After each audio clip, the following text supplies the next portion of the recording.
Let's fight podcast.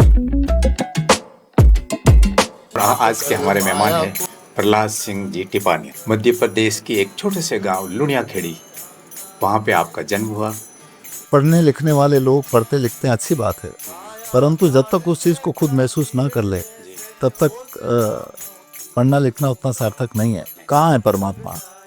आपने देखा वो आत्मा सबके अंदर है, परंतु एक पॉजिटिविटी के साथ में जो काम करने वाला है वो परमात्मा है। बिन पावन का पंथ है न बिन बस्ती का देश जी। और बिना पिंड का पुरुष है न कहे कबीर संदेश। तो कबीर का देश वो है जहाँ पर जाति, जहाँ पर धर्म, जहाँ पर मजहब, जहाँ पर ये दायरे नहीं है, वो देश कबीर का है। हम तो पहली बार गए अमेरिका, हमने कभी देखा नहीं वहाँ का माहौल। उन्होंने ये कहा कि आपने ये जो गाया है वो क्या गाया है ये हमको पता नहीं है जी। परंतु आपके गाने की वजह से हमारे भीतर में कुछ हुआ। जितने भी संत है ना साहब, संतों की वाणी को जब तक इंसान खुद अपने ऊपर इम्प्लीमेंट करके एहसास न करे तब तक समझिएगा कि वो धोखा है और मूर्ख है। इस भटकाव के दौर में आपको लगता है कि ये आने वाला समय कबीर की राह पे फिर चले? कबीर के मुताबिक सच्चा मंदिर मानव का शरीर है। जब तक इंसान इस मंदिर में, इस शरीर रूपी मंदिर के अंदर अपन इस चीज को एहसास नहीं करे तब तक हम बाहर कितने भी घंटी बजाया करें या कितना भी पूजा पाठ करा करें, उस अनुभूति को, जो आवाज है, जो उस प्रकाश को है, वो प्रकाश जब तक हम खुद अपने अंतर में नहीं देखे तब तक हम खाली के खाली रहेंगे। आज कबीर होते तो बेचारे कहीं या तो उनको मार ही दिया जाता होगा, उनको उस समय पर भी यातनाएं सहना पड़ी, या आज जेल में होते। कबीर एक ऐसे निर्भीक पुरुष थे जो किसी दायरे में नहीं बंधे। और कबीर जो थे जी, वो न हिंदू न मुसलमान, और जितने भी संत उन्होंने इन सबको मिलाने का काम किया। संतों का मतलब ये है कि जोड़ने का काम किया, तोड़ने का नहीं किया। जो हमको चलाने वाला है पूरी दुनिया को, वो ना तो कभी मरता है और ना कभी जन्म लेता है। मुसलमान, सिख, जैन, ईसाई, पारसी, फलाना आ गया। एक भजन हमने लोग में सुना है कि हिंदू मुस्लिम सिख ईसाई, जी, हिंदू मुस्लिम सिख ईसाई चारों की एक माँ है भाई, और इन भोंदू को पता नहीं ये झूठी करता लड़ाई। नमस्कार। आज आपको उस देश ले चलते हैं जहाँ के बारे में हम अक्सर किताबों में पढ़ा, कबीर की वाणी के देश में। व्यवहारिक रूप से कबीर कहाँ है? गायन में कबीर कहाँ है? आज कबीर होते तो क्या होते, कहाँ होते? क्या कबीर आज भी इस बदलती हुई जीवन शैली में प्रासंगिक है? क्या कबीर की आज भी जरूरत है? इन सब बातों पे हम चर्चा करेंगे। और आज के हमारे मेहमान हैं प्रहलाद सिंह जी टिपानिया। मध्य प्रदेश की एक छोटे से गांव लुणियाखेड़ी, वहाँ पे आपका जन्म हुआ। सरकारी नौकरी में आए, शिक्षक के रूप में कबीर की वाणी के साथ लोगों को, बच्चों को वो ज्ञान भी दिया जो संस्कारों के लिए जरूरी है। लेकिन आगे इस धारा को रोका नहीं और कबीर की वाणी को देश विदेश तक फैलाया और फैला रहे। तो सर, आपका हम आज बहुत स्वागत करते हैं इस चर्चा में। आप पधारे, आपने समय दिया। आपका बहुत बहुत साधुवाद कि आपने कबीर को लेकर के ये बातचीत का दौर शुरू किया, क्योंकि वर्तमान समय में कबीर केवल किसी मजहब, किसी पंथ, किसी धर्म या संप्रदाय में नहीं है। वो हर जनमानस के अंतर में कहीं न कहीं उसका बीज मौजूद है। सवाल केवल ये है कि उसको अनुकूल परिस्थितियाँ उसके अंकुरण के लिए चाहिए। क्या आपको भी अपने घर परिवार के परिवेश में कबीर की वाणी के कुछ शीतल शब्द सुनने को मिले थे? नहीं, हमने कबीर को जब हम पढ़ते थे, और हम तो गांव के छोटे से स्कूल में पढ़े, जहाँ मैं पढ़ा वहाँ तो स्कूल ही नहीं था, हम मंदिर में पढ़े। परंतु हमने किताबों में ज़रूर कबीर की साखियाँ पढ़ी, और वो कबीर की साखियाँ हमें याद थी, और वो केवल 10 नंबर के लिए याद थी जी। हम जब मैं खुद शिक्षक हो गया, और जब मैंने पहली बार इस वीणा के ऊपर पहली बार हमारे जीवन में 77 में, 77-78 में जी। पहली बार सुना, तो वहाँ कबीर के भजन सुने। जी। और कबीर के भजन तो जब उन्होंने गाए, तो कबीर के भजन तो हमने कभी सुने नहीं थे। साखियाँ हमें याद थी तो कबीर की साखियों तक हम सीमित थे। परंतु मैं उनको साधुवाद ज्ञापित करूं जिन्होंने मौखिक और वाचिक परंपरा के रूप से जितने भी संत जितने भी साधक हुए जी उनके वाणियों को मौखिक रूप से जिंदा रखा जी और उसमें कबीर सर्वोपरि है। जी तो कबीर के भजन लोगों ने मौखिक रूप से एक पीढ़ी से दूसरी पीढ़ी तक और आज भी वो लोक में जिंदा है और उन लोगों के बीच में जिंदा है जिन्होंने कभी किताब पढ़ी नहीं, जिन्होंने अक्षर का ज्ञान नहीं था। जी मसीह कागज छुओ नहीं। हाँ, परंतु उनको वो कबीर गाना और कबीर को जीना जी ये उनके जीवन में था और आज भी कहीं न कहीं है। कबीर की वाणी में कथनी और करनी में कोई फर्क नजर नहीं आया। जैसा उन्होंने कहा उन्होंने जिया। एक शिक्षक के रूप में आपने स्कूल में बच्चों को तो पढ़ाया, लेकिन शिक्षक आम तौर पे शिक्षक को देखते वो दीवारों पे बड़े बड़े दोहे कबीर के लिखते हैं, पत्थर पूजने पे है या मुल्ला मौलवी पे लेके है, धर्म हाकिम है, अंधविश्वास पे है, लेकिन वो व्यवहारिक ज़िंदगी में उस कबीर की वाणी से, उस कबीर की चेतना से बिल्कुल दूर नज़र आता है। चाहे वो मूर्ति पूजा की बात हो, वो अंधविश्वास की बात हो या और कोई कुरीतियों की बात हो। आप किस रूप में देखते हैं इसको? देखिए दिक्कत क्या है साहब, करनी और कथनी में बहुत फर्क है। जी करनी करनी बिन कथनी कथे और अज्ञानी दिन रात और कुकर समान भूसत फिरे सुनी सुनाई बात आजकल ये हो रहा है। जी पढ़ने लिखने वाले लोग पढ़ते लिखते हैं, अच्छी बात है, परंतु जब तक उस चीज़ को खुद महसूस ना कर ले जी तब तक पढ़ना लिखना उतना सार्थक नहीं है। और इसीलिए कबीर कहते हैं कि बणिया गुणिया दोनों थकिया और समझा भी उलझ जाए जी और स्वर्ग नर की गेल मैंने फिर गोता खाए। जी स्वर्ग और नर का झुंझुना कहिएगा, पता नहीं स्वर्ग है कि कहाँ पर है, नर कहाँ पर है, परंतु इस तरह का जो लोगों के बीच में ये जो भरा गया जी ये उन चतुर लोगों का चतुराई का परिचायक है, मैं ये मानता हूँ। जी जी इस वजह से पढ़ना लिखना बुरी बात नहीं है, परंतु जो चीज़ हम किताबों में लिखी है उसको जब तक खुद महसूस ना कर लें जी तब तक हमें उस चीज़ का साक्षीभूत नहीं हो सकता है। कबीर कहते हैं, मैं कहता हूँ आखन की देखी, तू कहता है कागद की लेखी, मैं कहता सुरजावन हारी, तू राखियो उर्जाई रे। आज के माहौल में जो लोग जो बातें हैं उन बातों से समाज को उलझा रहे हैं। कबीर ने सुलझाई है, उस बातों को उलझा रही है। जो धर्म और जाति संप्रदाय के नाम पर जो गुरु, जो धर्म गुरु, जो उपदेशक समाज को उलझा रहे हैं, उसको देखकर आपको कुछ पीड़ा होती है, वेदना? देखिए आजकल ये है कि वस्तु कहाँ ढूंढे कहाँ और कहीं भी दिया हुआ जी और वस्तु ठिकाने पाई है जब भेद लीजिए सांप। वर्तमान समय में जब तक इंसान जिन चीज़ों को पढ़ रहा है उसका भेद उसे समझ में नहीं आए तब तक वो भटकता रहेगा। और इसीलिए कबीर कहता कि मैं कहता हूँ आखन देखी, तू कहता कागज की लेखी, तेरा मेरा मनवाए कैसे हो रहे। जो बात हम पढ़ रहे हैं उसको जब तक हम प्रैक्टिकली अनुभव न कर लें तब तक हमारी क्षुधा या हमारी प्यास कैसे मिटेगी। जी इसलिए कबीर का या संतों की वाणी केवल गाना नहीं है, वो एक शोध का विषय है, प्रत्यक्षानुभूति का विषय है, एहसास का विषय है। और वो एहसास तब होगा जब इन बाहर की गतिविधियों को कर लो परंतु इससे कुछ मिला कि नहीं मिला, और उसके बाद में उन्हीं चीज़ों को हम अपने ऊपर एहसास करके देखने की कोशिश करें तो उसमें कुछ एहसास हुआ कि नहीं हुआ, ये तभी हम जान पाएंगे जब खुद हम अपने अंतर की यात्रा को शुरू करें। अंतर्मुखी हुए अनुभव, मतलब एक तो ज्ञान प्राप्त होता पढ़कर, एक सुनकर, एक अनुभव होकर। बुद्ध की परंपरा की बात करें तो कबीर ने वही बात कही जो बुद्ध ने कही कि ए पक्षी को आओ देखो परखो और जानो। लोग आजकल सिर्फ मान लेते, जानते नहीं है। जो कबीर ने कहा कि भी घट में बसे जो है, उस घट में बसने वाले को कौन है वो घट में बसता है? देखिए घट में बसने वाला, घट एक जगह पर कबीर कहते हैं घट घट बोले वही रे, परगट रमे वही रे।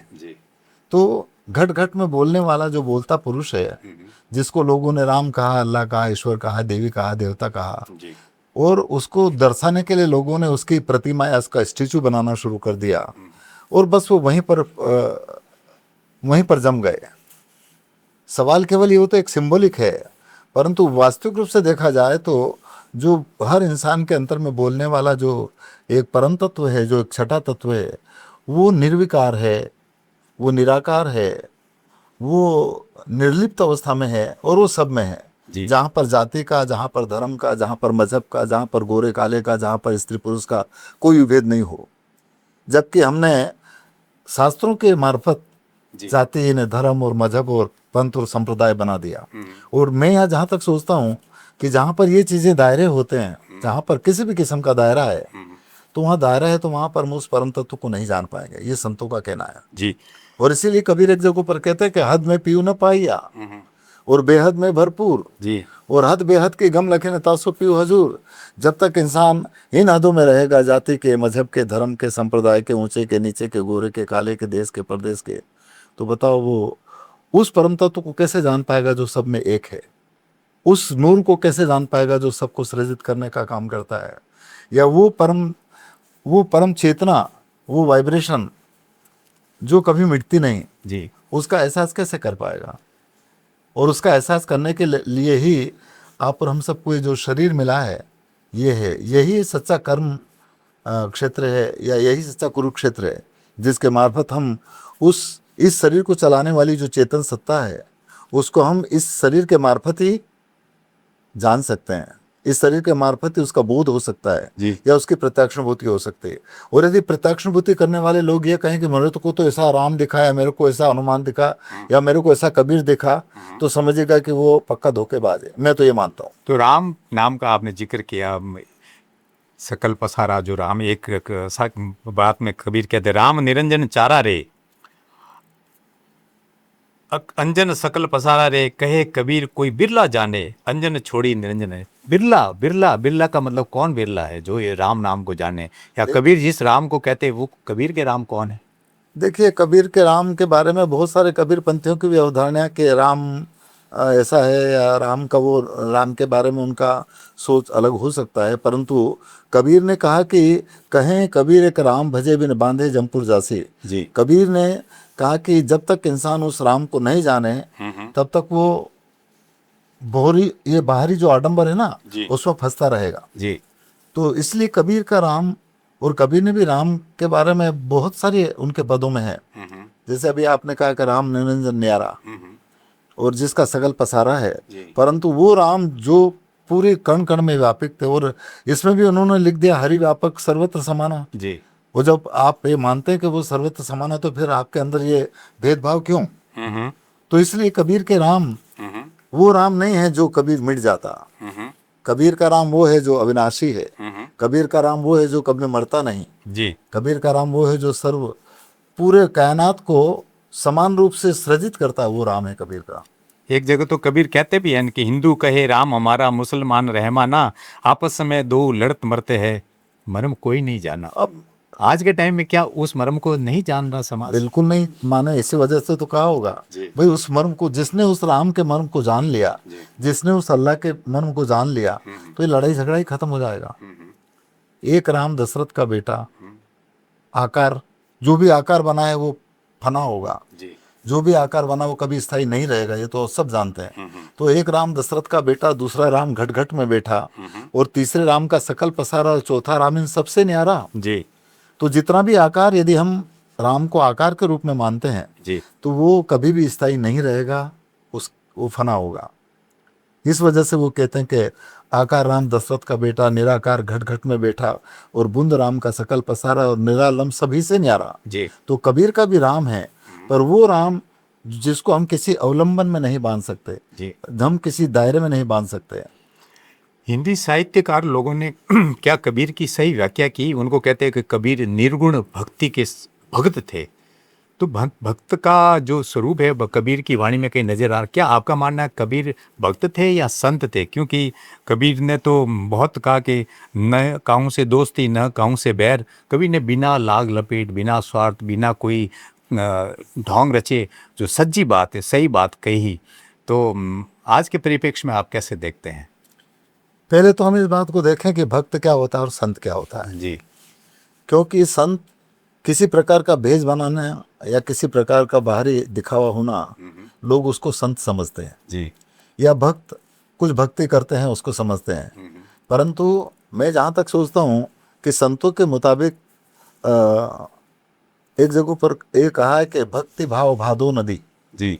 और सभी चले भर रहा है, जी और सरिता सोही जान जो जो जेठ मास ठहरा है। जी भक्त वो है जो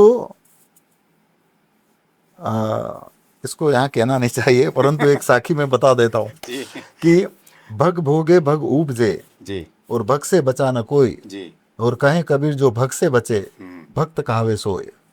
और संत की परंपरा में मैं ये मानता हूँ कि संत वो तत्व है जो हर तन के अंदर सना हुआ है, जी क्योंकि और संत संगीत से बनता है, जी और संगीत शब्द ही संत का एक परिचायक होता है। संगीत में यदि हम पहले अक्षर को हटा दें तो गीत बजता है।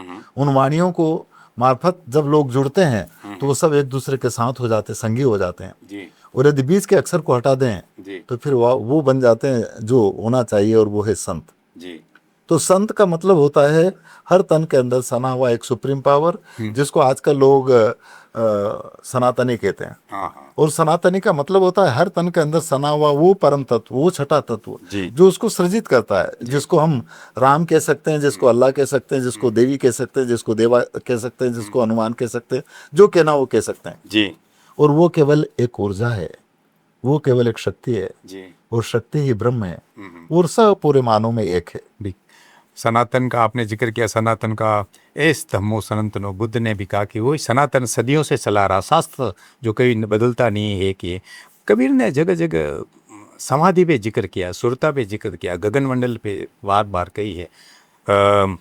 सहज समाधि, कबीर साहब ने सहज समाधि मतलब सम्यक से, अगर बुद्ध की वाणी में बोल तो राइट कंसंट्रेशन, सम्यक समाधि के भाई साधो सहज समाधि भली, जो तू साजा बाणिया साची धार लगा, अंदर झाड़ू दे करी कहाँ दूर। वो अंदर जो आपने कहा कि अंतर्मुखी होना चाहिए, अंदर देख तो लिया लेकिन वो झाड़ू है जो विकार है, मन के जो विकार है, उस झाड़ू से साफ नहीं किए तो खाली तंबूरे कोई कूटे या खाली वेश पहन दिया या खाली और कोई कबीर के नाम पे कर रहे हैं, तो उस कबीर को आप किस रूप में फैला रहे हैं जो मन के जो विकारों को झाड़ू से साफ करने की बात कर रहे हैं। मैं ये मानता हूँ कि जो संतों की वाणी है, जो कबीर की वाणी है, वो कबीर की वाणी ही इंसान के अंतर के कचरे को दूर कर सकती है। जी और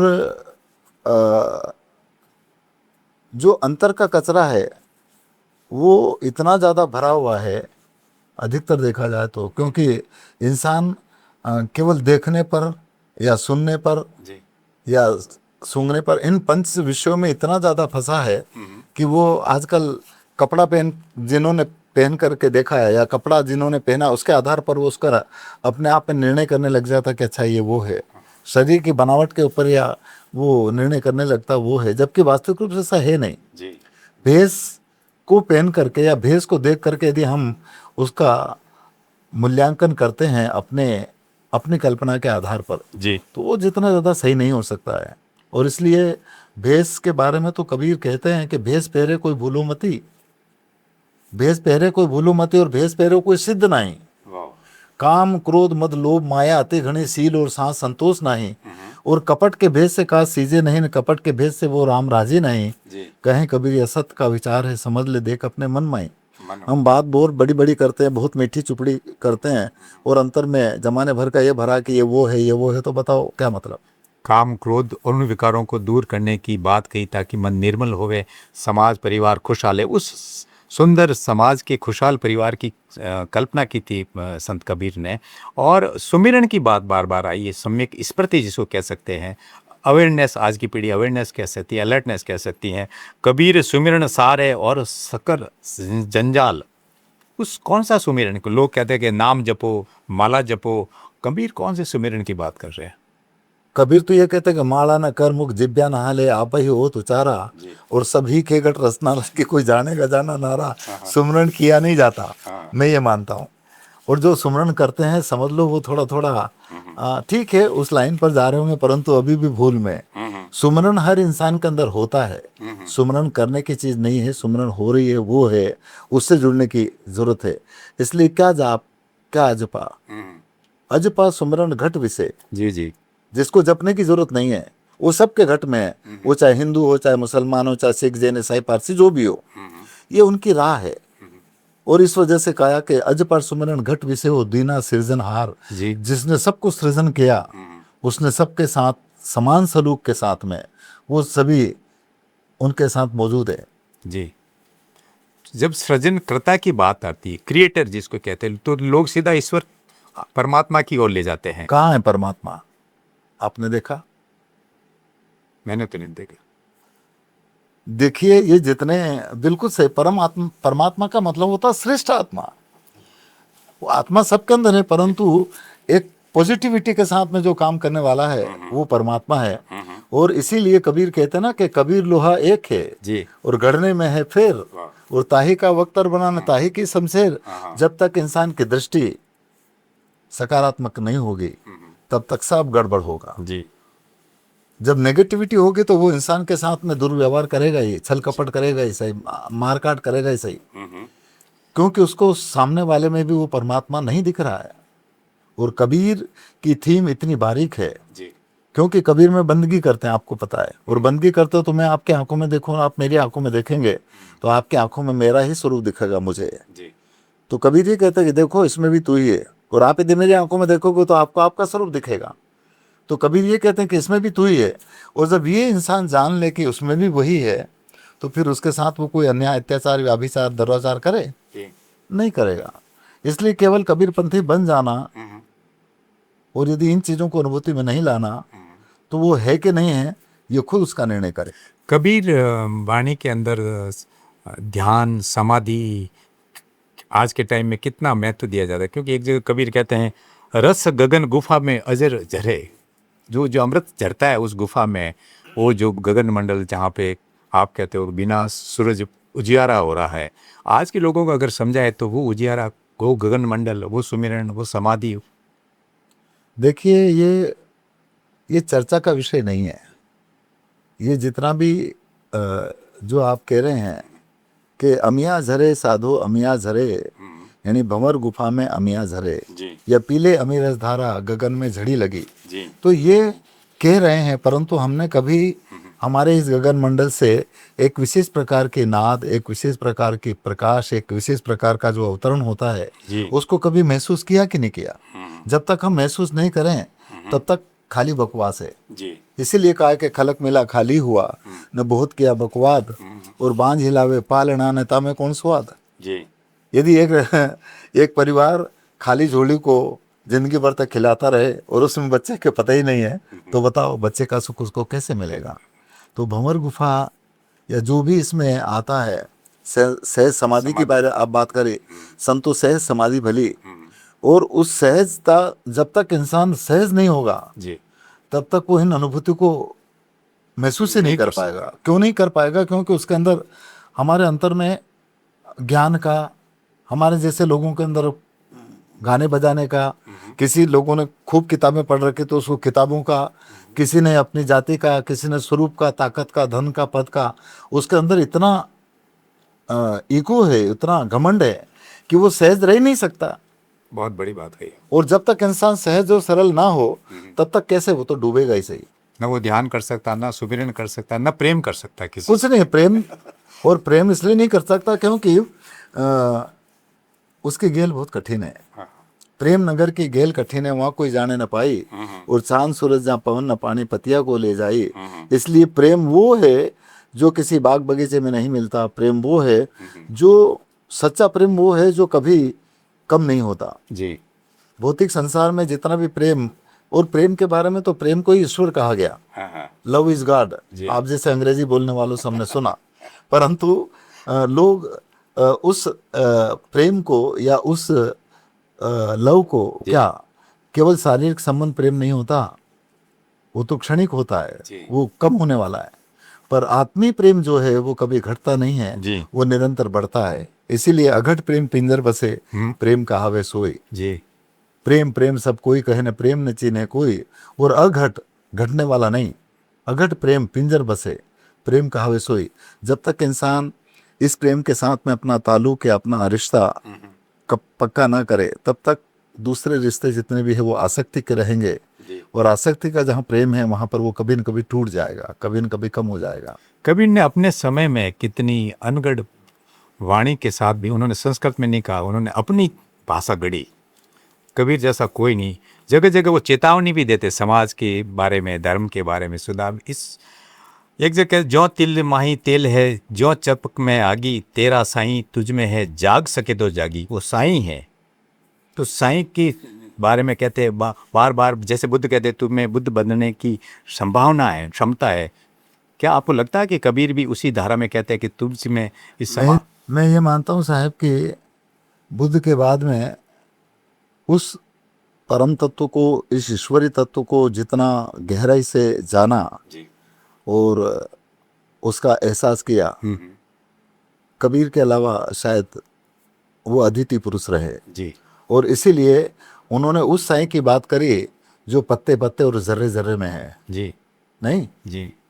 और साईं, इसीलिए वो कहते हैं कि साईं मुझे ज्यादा नहीं चाहिए, इतना दीजिए जितना जामे कुटुंब समाए। और वो ये भी कहते हैं कि सब घट मोरा साईं, उसका साईं क्योंकि सब घट में है। हाँ। उसमें ऐसा नहीं कि खाली वो हिंदू में है हाँ। या मुसलमान में है या खाली आदमी में औरत में नहीं है। इसलिए वो कहते हैं कि साईं सब घट मोरा साईं और सुनी सेज न गोई, पर बलिहारी व घट की जागट प्रगट हुई। वो बीज का अंकुरण, कबीर रूपी बीज का अंकुरण जिस घट के अंदर हो गया ना, वो फिर पूरे कायनात के हित और हिफाजत की बात करेगा। और बात करेगा नहीं, वो काम भी करेगा, खाली वो कहेगा नहीं। और इसीलिए कबीर खड़े बाजार में सबकी चाहे खेर, और ना कहूँ से दोस्ती और ना कहूँ से बेक। कबीर ऐसे जगहों पर खड़े हैं, एक भरे बाजार में जी, जहाँ पर सब लोग हैं और वो सबकी खेरे चाहते हैं। वो किसी कबीर पंथी की या किसी एक वर्ग विशेष की या किसी एक धर्म विशेष की नहीं। बहुत बड़ी बात। सबकी चाहूँ खैर, वो एक व्यक्ति जो समाज के सभी लोगों की खैर चाहता है। वो कबीर का जो देश है चालो, वो कौन सा देश? चालो हंसा चालो उन देश, रैदास जिसको बेगमपुरा कहते हैं, वो कबीर जो उस देश, कौन से देश में ले जाना चाहते हैं? देखिएगा, देश के बारे में कबीर साहब के बहुत सारे पद हैं, परंतु जिसने उसको जान लिया वही उस देश को से वाकिफ हुआ। इसलिए एक जगह पर भजन में कहा कि महरम होई सोई लग पावे ऐसा देश हमारा। जिसने उसको जाना, महरम किया, वो उस देश को जान पाया। इसलिए वो ये कहते कि मैं इस देश का नहीं हूँ, हम परदेसी पंछी साधु इन्हीं देश का नहीं। और इन्हीं देश का क्यों नहीं, इन्हीं देश का लोग अचेता, इतना चेताने के बाद भी वो नहीं चेत रहे, नहीं जाग रहे, और पल पल परले में जाई, सब कट रहे हैं, मर रहे हैं, डूब रहे हैं। तो इस वजह से वो देश जहाँ पर बिन पावन का पंथ है न बिन बस्ती का देश जी, और बिना पिंड का पुरुष है न कहे कबीर संदेश। तो कबीर का देश वो है जहाँ पर जाति, जहाँ पर धर्म, जहाँ पर मजहब, जहाँ पर ये दायरे नहीं है, वो देश कबीर का है। लेकिन जब आज के दौर में देखते हैं कि समाज में जाति, धर्म, संप्रदाय के नाम पर इतना बिखराव हो रहा है, पढ़े लिखे लोगों में भी दिमाग में ये सब बातें बहुत घुस रही हैं। आप देश दुनिया में घूमते हैं, क्या कबीर को भारत से ज़्यादा विदेशों में बहुत पढ़ा जा रहा है, सुना जा रहा है, समझा जा रहा है? मेरा जहाँ तक ख्याल है कि कबीर को बाहरी देश में ज़्यादा गहराई से इसलिए लोग जानेंगे क्योंकि वहाँ पर, यहाँ भारत में जो कास्टिज्म है, जातिवाद है, इसकी वजह से कबीर है, गुरु नानक है, रविदास है, दादू है, पलटू, गरीब साहब, ये सब बेचारे नीची जाति के रहे जी। और नीची जाति के होने की वजह से यहाँ पर अपने आप को जो सर्वे सर्वा मानते हैं, वो इनकी बात को क्यों बात करेंगे जी। फिर भी यहाँ पर भी जो एक वर्ग जो अपने आप को बहुत ऊंचा समझता है, वो यदि भेदिया है तो वो कबीर के प्रति उसका इतना अनुराग है। परंतु अधिकतर अरे वो तो नीची जात के थे, उनको क्या सुनो। आज भी ये है। मैं अमेरिका में जब पहली बार 2003 में गया तो हम उस समय पर लगभग 2.5 महीने रहे जी। और 2.5 महीने रह करके हमने 22 यूनिवर्सिटी में कार्यक्रम किया और कुल 35 कार्यक्रम हुए। तो उस यात्रा को मैं बीच में समाप्त करना बात कर रहा हूँ।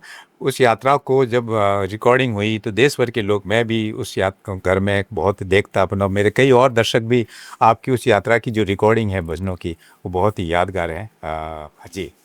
तो वहाँ पर हम तो पहली बार गए अमेरिका, हमने कभी देखा नहीं वहाँ का माहौल।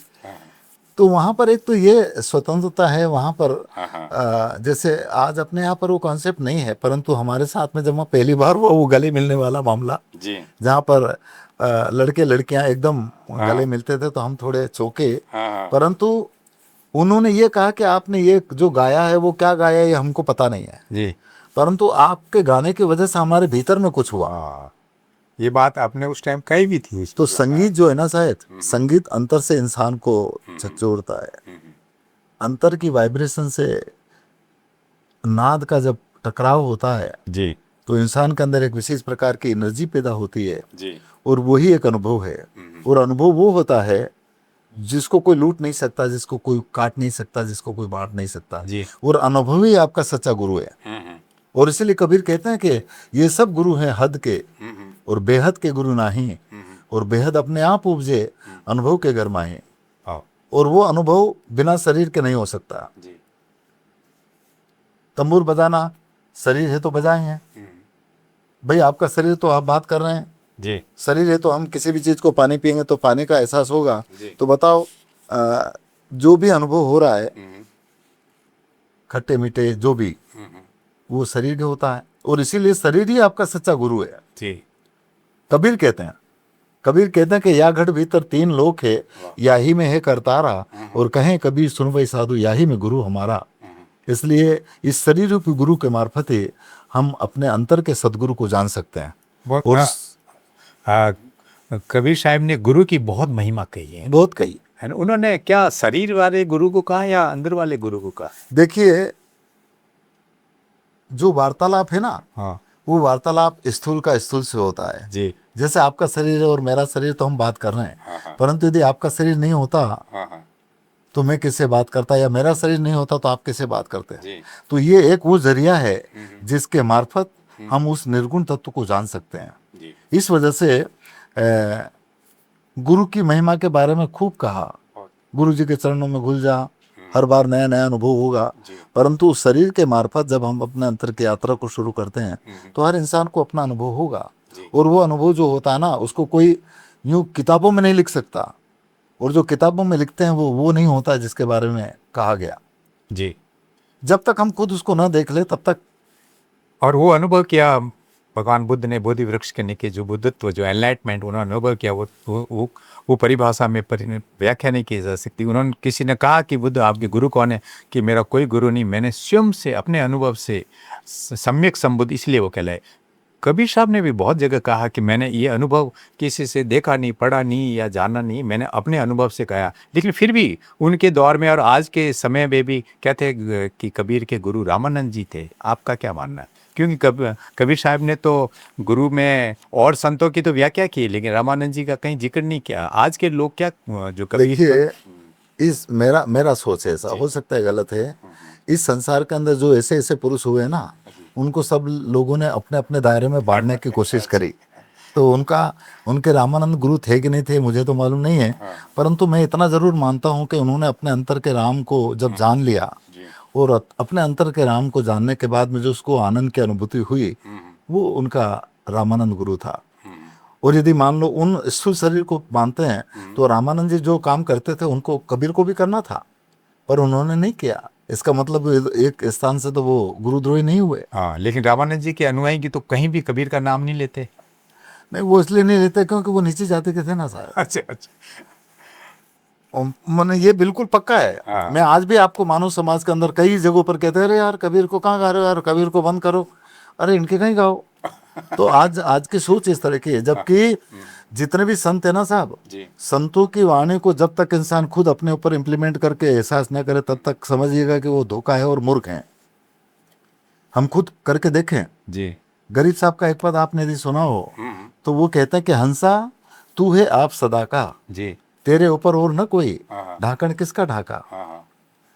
जितने भी यहाँ पर ये जो मानव समाज के बीच में जो अनेक प्रकार के इन शास्त्रों के जरिए से, इन पंथ संप्रदायों के जरिए से, या इन संतों महंतों जगत गुरु सदगुरु के द्वारा जो मानव समाज के बीच में चीजें रखी जा रही है, वो कितनी यथार्थ है। और यथार्थ है तो उनको खोजना चाहिए। ईश्वर की बात सब करते हैं, अल्लाह की बात सब करते हैं, परंतु आपने अभी कहा था कि दोनों लड़ के मर रहे हैं, मरम किसी ने जाना ही नहीं। तो वो कहते हैं कि ईश्वर ब्रह्म आत्म परमात्म, ईश्वर ब्रह्म आत्म परमात्म किया स्वप्न समहा का, और वंचक जाल रचे बहुभांति, मिले नहीं जा फाका। हंसा तू है आप सदा का, तेरे ऊपर और न कोई ढाकन किसका ढाका। तो इस मानव समाज में लोगों को ऐसे दायरे में बांध करके उनका हर तरीके से शोषण, चाहे वो मानसिक रूप से हो, चाहे शारीरिक रूप से हो, चाहे आर्थिक रूप से हो, चाहे राजनीतिक रूप से हो, चाहे धार्मिक रूप से हो, ये इस जाल के मार्फत इंसान कर सकते हैं। और जहां पर इस तरह का होता है, मैं तो निर्भीकता से कहता हूं कि वहां पर हमारा स्वार्थ है। हम गा बजा करके लोगों को अपने जाल में फंसा करके अपना स्वार्थ सिद्ध कर सकते हैं, जबकि इस जाल में मत फंसो, सुनो, परंतु सुन करके खुद को सुनो, तब कहीं बात बने। सुनो और भजो। कबीर साहब एक जगह कहते हैं, जाति पाति पूछे नहीं कोई, हरि को भजे सो हरि का होई। वो हरि कौन है? वही राम। वो हरि जो हर इंसान के अंदर मौजूद है, उस चेतना? धर्म, हाँ, चेतना कह सकते हैं उसको, वाइब्रेशन कह सकते हैं उसको, ऊर्जा कह सकते हैं उसको, ब्रह्म कह सकते हैं। क्योंकि ब्रह्म वो चीज है जिसको हम देख सकते हैं, छू सकते हैं, परंतु इस शरीर को चलाने वाली जो सत्ता है उसको हम केवल महसूस कर सकते हैं। और वो सत्ता जब तक इस पिंड के अंदर शरीर काम करेगा, सब लोग जानते हैं। जिस दिन वो सत्ता निकल गए, शरीर अक्रिय हो जाता है, ये सब लोग भी जानते हैं। फिर भी उस परमात्मा को, उस ईश्वर को पता नहीं कहाँ ढूंढने के लिए जाते हैं। बताओ हम कितने ज्ञानी हैं। मोको काए बुट ढूंढे बंदा, मैं तो तेरे पास में। कबीर बेचारे कह करके मर गए, फिर भी, और सब ने कहा है ना मस्जिद ना मंदिर ना कैलाश पर्वत, कहाँ कहीं भी नहीं है, लेकिन फिर भी भटक रहा है व्यक्ति। कई नए बाबा ढूंढ रहा है, नए मंदिर ढूंढ रहा है, कहीं और जगह ढूंढ रहा है। इस भटकाव के दौर में आपको लगता है कि ये आने वाला समय कबीर की राह पे फिर चलेगा? कबीर के मुताबिक सच्चा मंदिर मानव का शरीर है, और इस मानव के शरीर में ही वो सदगुरु और परमात्मा ईश्वर राम मौजूद है। जब तक इंसान इस मंदिर में, इस शरीर रूपी मंदिर के अंदर अपन इस चीज को एहसास नहीं करे, तब तक हम बाहर कितने भी घंटी बजाया करें या कितना भी पूजा पाठ करा करें, उस अनुभूति को, जो आवाज है, जो उस प्रकाश को है, वो प्रकाश जब तक हम खुद अपने अंतर में नहीं देखे, तब तक हम खाली के खाली रह गए। एक दौर में जब गुरु अर्जन देव ने गुरु ग्रंथ साहिब में कबीर की वाणी को बहुत प्राथमिकता दी है, कितना सम्मान दिया है। और लेकिन आज के दौर में भी कुछ ऐसे लोग कबीर के नाम पे कहते हैं कि कबीर अवतार थे। यहाँ तक कहते हैं कि कबीर का जन्म नहीं हुआ था, वो तो लहर तारा के कमल पे यूं ही आ गए थे। कई तरह की किंवदंतियाँ है। आप किस रूप में देखते हैं, क्या मानते हैं? क्या कबीर, क्योंकि वो अवतार भी, अभी मैं देख रहा हूँ गांव में भी इतना कट्टरवाद है। कुछ लोग, एक धारा है जो मैं नाम नहीं लेना चाहूँगा, कबीर के नाम पे कह रहे कि नहीं, कबीर का जन्म नहीं हुआ था, वो तो अवतार है। और वो मूर्ति पूजा का भी बहुत ही कटु रूप से उसका विरोध करते हैं। ये सब देखे, वो भी कबीर के नाम पे। आपको क्या लगता है? देखिए, अवतार, पहले तो ये समझना चाहिए कि अवतार क्या है। कबीर का अवतार वहाँ काशी में लहरताला में हुआ कि नहीं हुआ, ये तो मुझे मालूम है, परंतु कबीर काशी किसको मानते हैं ये तो सब जानते हैं। कबीर पंथी लोग खूब गाते हैं, मन मथुरा दिल द्वार काया और काया काशी जान। तो इस काया रूपी काशी के अंदर कबीर का अवतरण हुआ। अवतार का मतलब होता है कोई चीज का अवतरण। मैं ये मानता हूं कि पूरी दुनिया का अवतरण हुआ है, पूरी दुनिया का अवतार हुआ है। कहां से? कबीर पंथ में ये कहते हैं कि उतरकर आसमान से नूर का गोला कमल दल पर, वो बन गया बालक बहाना हो तो ऐसा हो, धन्य कबीर को जलवा दिखाना हो तो ऐसा हो, और बिन माँ बाप के इस दुनिया में आना हो तो ऐसा हो। ये भजन हमने सुना जी।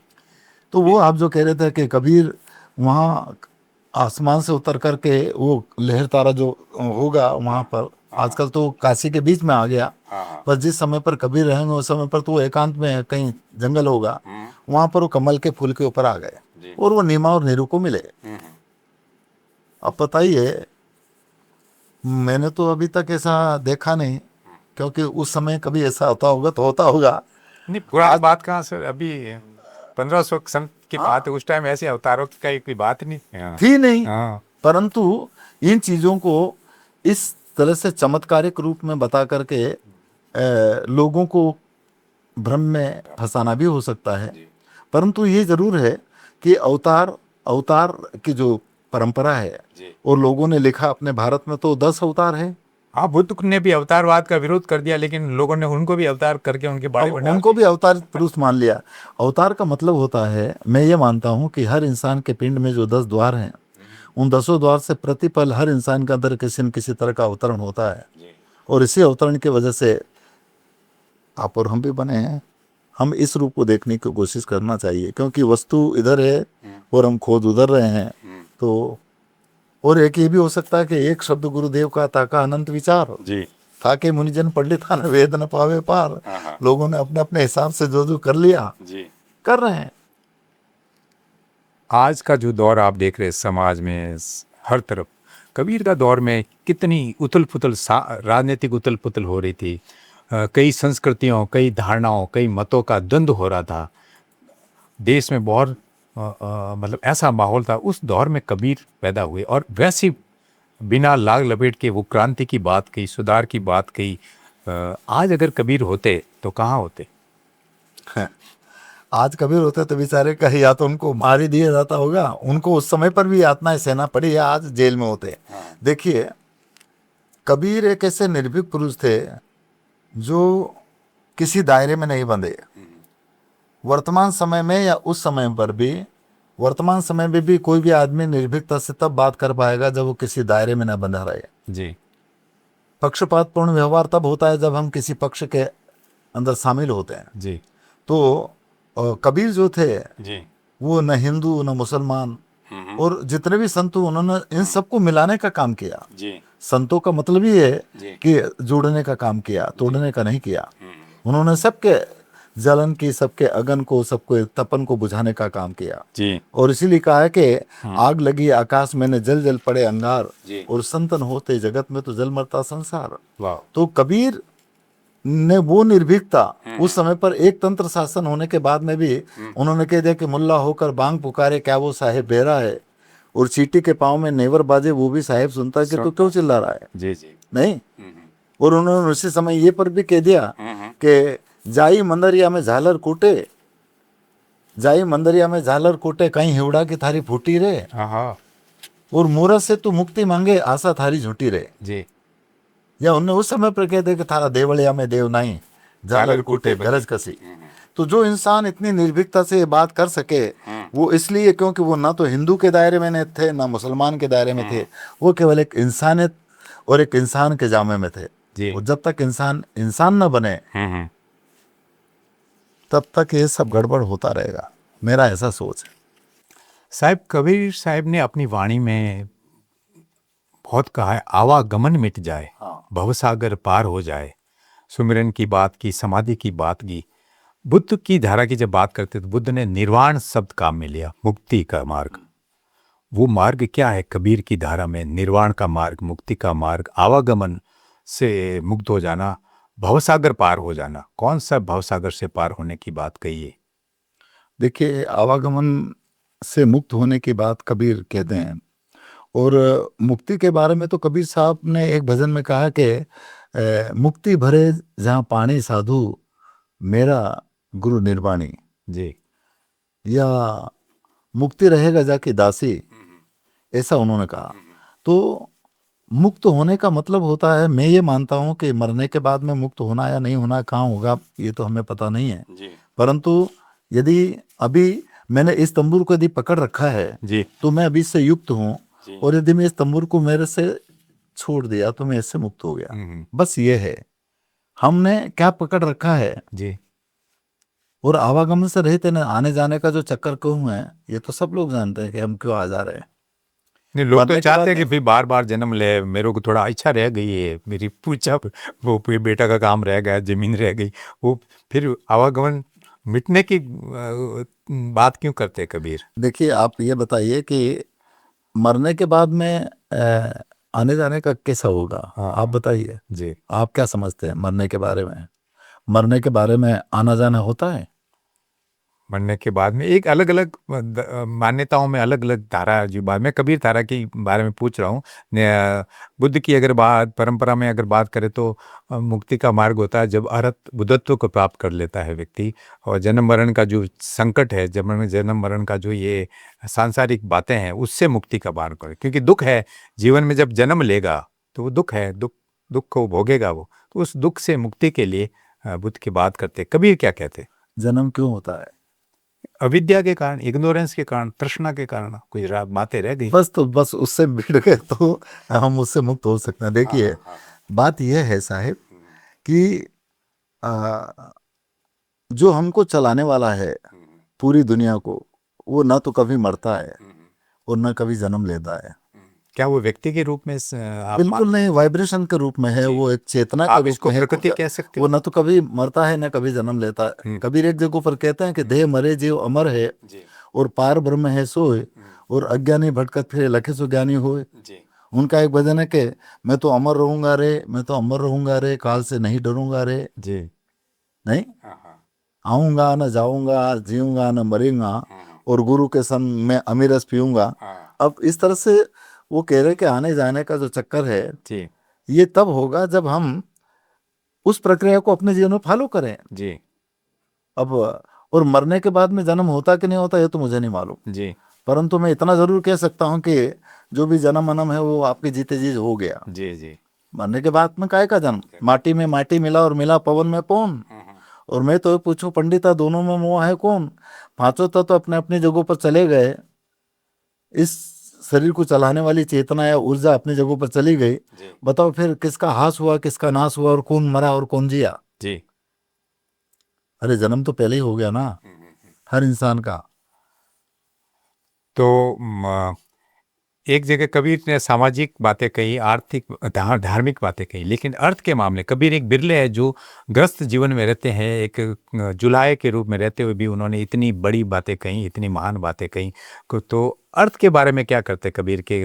साईं इतना दीजिए जिसपे कुटुंब सवाए, मेहमान भूखा नहीं जाए, और सब जो बातें कही। तो कबीर धारा में आर्थिक समृद्धि के लिए कि रुपया कितना होना चाहिए, एक जगह कबीर ने ये भी कहा है, माया ठगिनी भी कहा है। माया महाठग माया, वो माया क्या इस अर्थ को कहा या माया इस सारे सांसारिक जो विकारों को कहा? देखिए, एक जगह पर तो हम ये मान सकते हैं कि उठो कबीरा लागो धंधे, धंधे से धन मिलता है। उन्होंने ये कहा है ना, काम की ओर इंसान को इंगित किया और प्रेरित किया। जी। दूसरी बात यह है कि माया दृष्टि में, कबीर की दृष्टि में माया क्या है? माया किसी औरत का नाम नहीं है, माया धन दौलत का नाम नहीं है। माया जो भी चीज दिखती है वो सब माया है। और यदि जो चीज दिखती है वो फना होगी, नाश होगा, और माया कभी भी स्थायी नहीं है, नाश होगा। इसलिए उनका एक पद है कि संतु दृष्टि पड़े सो माया। जो भी चीज दृष्टि में आती है सब माया है। और जब माया है, अब आपका शरीर है, मेरा शरीर, तो फना होगा, इसलिए माया तो खत्म हो जाएगी।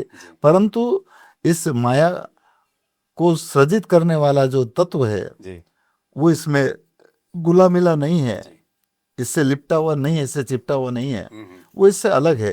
वो जैसे ही निकला कि माया अपनी जगहों पर चली जाएगी।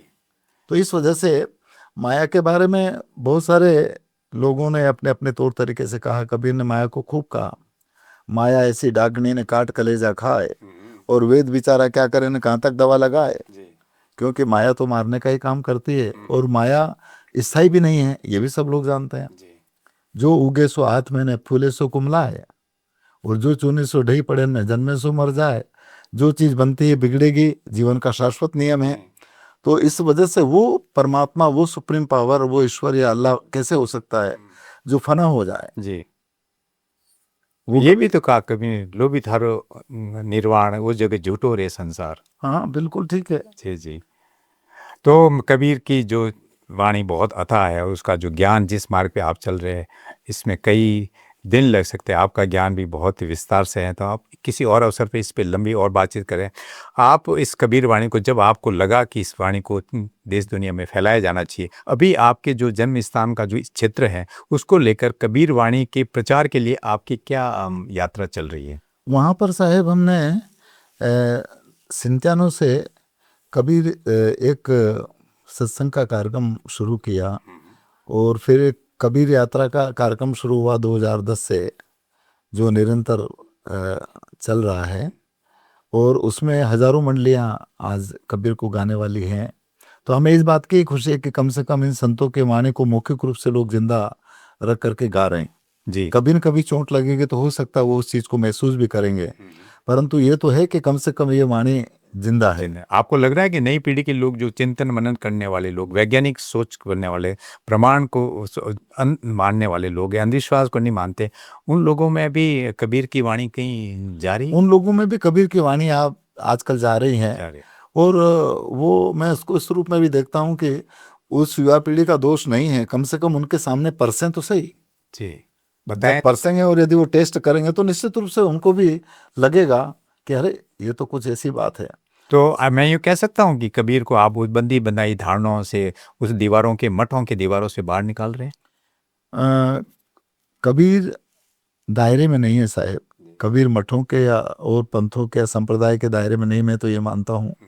और इन दायरों से ऊपर उठ करके कबीर को पूरे जनमानस के बीच में फैलाना चाहिए, ताकि पूरी कायनात के अंदर एक आत्मिक शांति और एक प्रेम और सद्भाव कायम किया जा सके।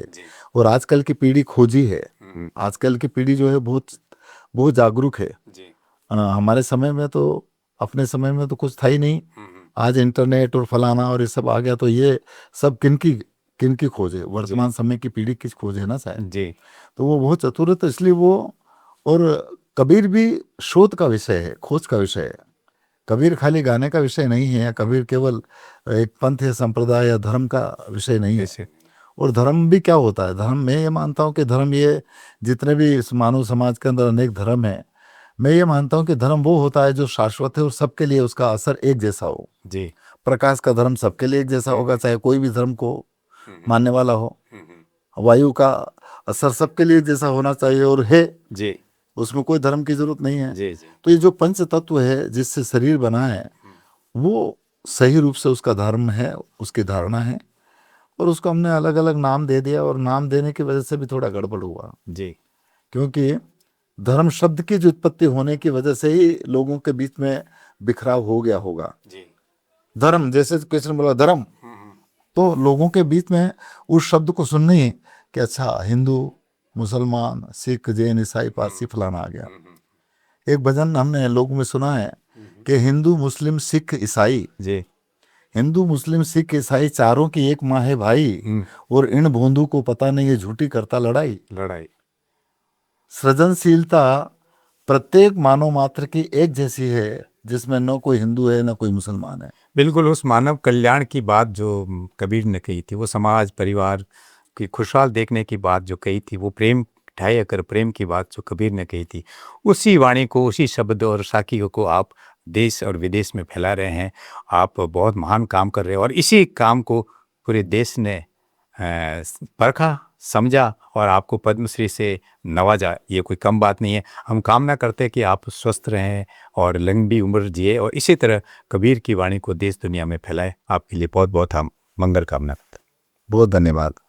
वैसे तो माया के बारे में सब लोग जानते ही हैं, परंतु जो मन से ना उतरे माया कहावे सोए। इसलिए मन जब नहीं मानता है, या मन का मतंग जब नहीं मानता है, तो सब गड़बड़ होता है, सब लोग जानते हैं। इसीलिए कबीर साहब और अन्य संतों ने भी माया के बारे में बहुत सारी रचनाएं मौजूद है। एक भजन इस तरह का है,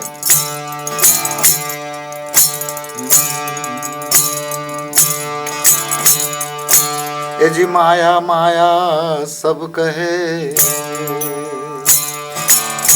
और माया चिन्हे नहीं को।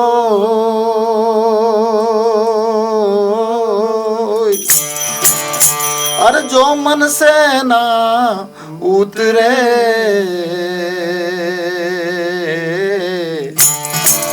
और माया कहावे सो।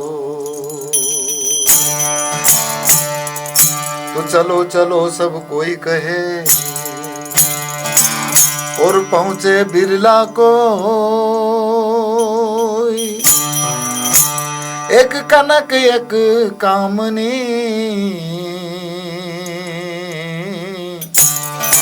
ये दुर्गम घाटी दो।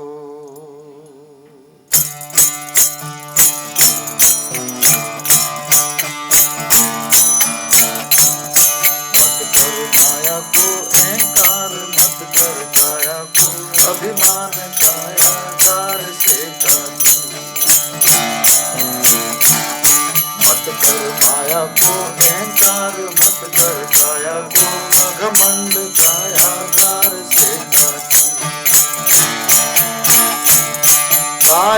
धार से काची रे जैसे ओसरा मोती झोंका पवन का लग जाए झपका हवा का लग जाए छाया धूल हो जाती मत कर माया को अहंकार मत कर काया को अभिमान काया धार से काची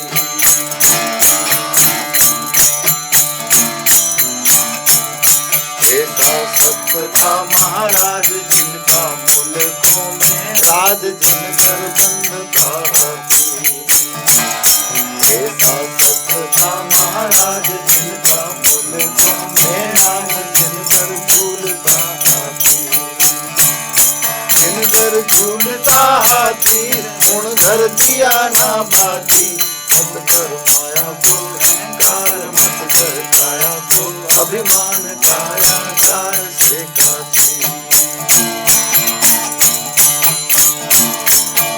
हरिया बिगड़ा में तेल घासे रचो है सब खेल जल रही दिया की बाती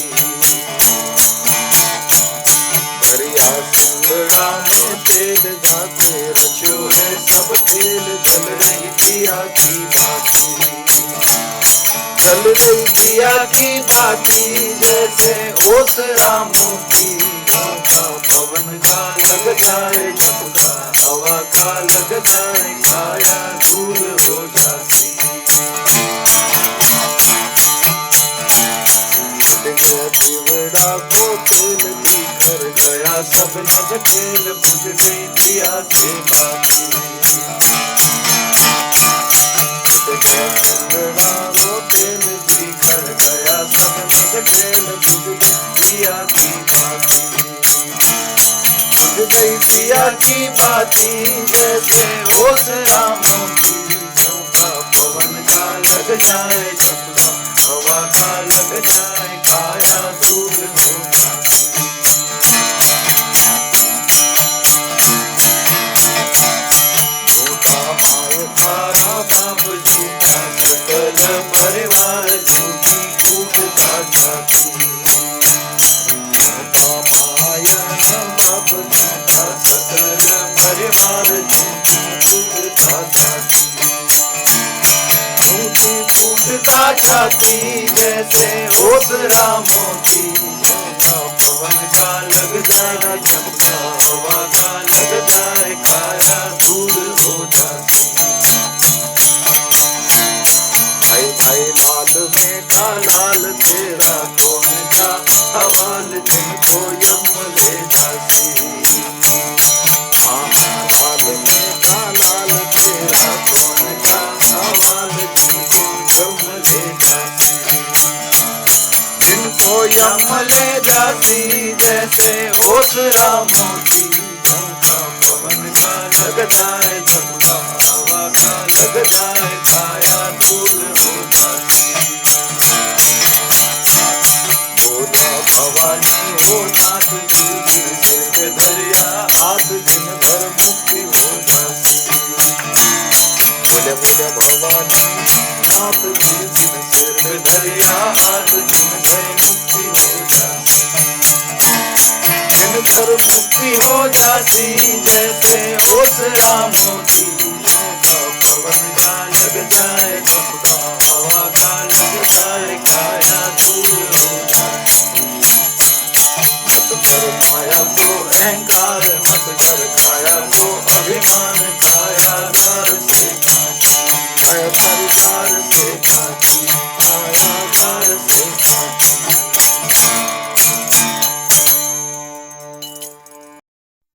आप सुन रहे थे let's mind more than radio. Follow कीजिए हमें हमारे सोशल मीडिया प्लेटफॉर्म्स पर।